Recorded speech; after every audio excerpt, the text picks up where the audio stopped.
Қайырлы күн, құрметті көрермендер. Бүгін сіздермен бірге қолдан печенье жасайтын боламыз. Жасалуы өте оңай. Үй жағдайында жасап көрсеңіздер болады.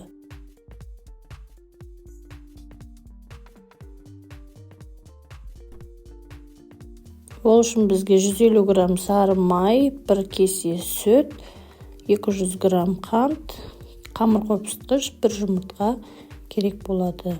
Сары майды үй температурасында болса өте жақсы болады. Кішкене сүтті жылытып, соған араластырамыз. Оның үстіне қантымызды салып, бәрін жақсылап араластырып аламыз. Жұмыртқамызды да салып, бәрін араластырамыз.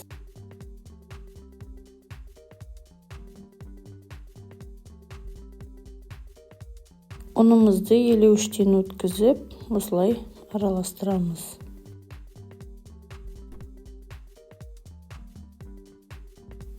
Оның үстіне қамыр қопсытқышымызды салып, тағы да ұнды елеуіштен өткізіп, осылай араластырып аламыз. Қою масса болған кезде оны қолымызбен елеп бастаймыз.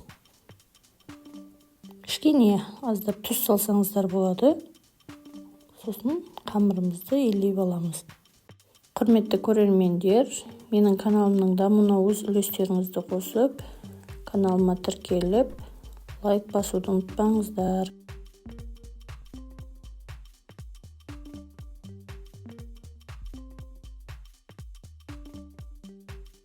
Қамырымызды елеп болдық.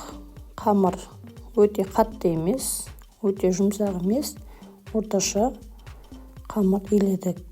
Енді оны пакетке салып, тоңазытқышқа 10-15 минутқа қойып қоямыз. Қамырымыз дайын, енді оны аламыз да жаямыз. Ұн себелеп, қамырымызды жаямыз.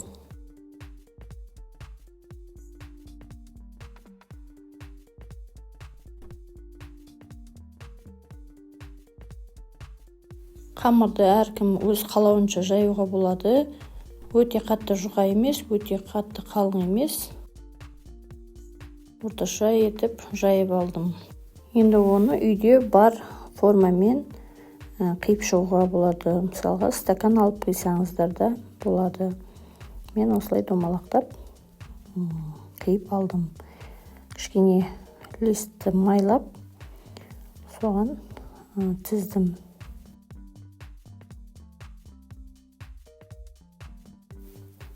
Алдын ала кішкене пешімізді қыздырып аламыз да, оған печеньені пісіріп аламыз. Печеньелеріміз дайын болып жатыр.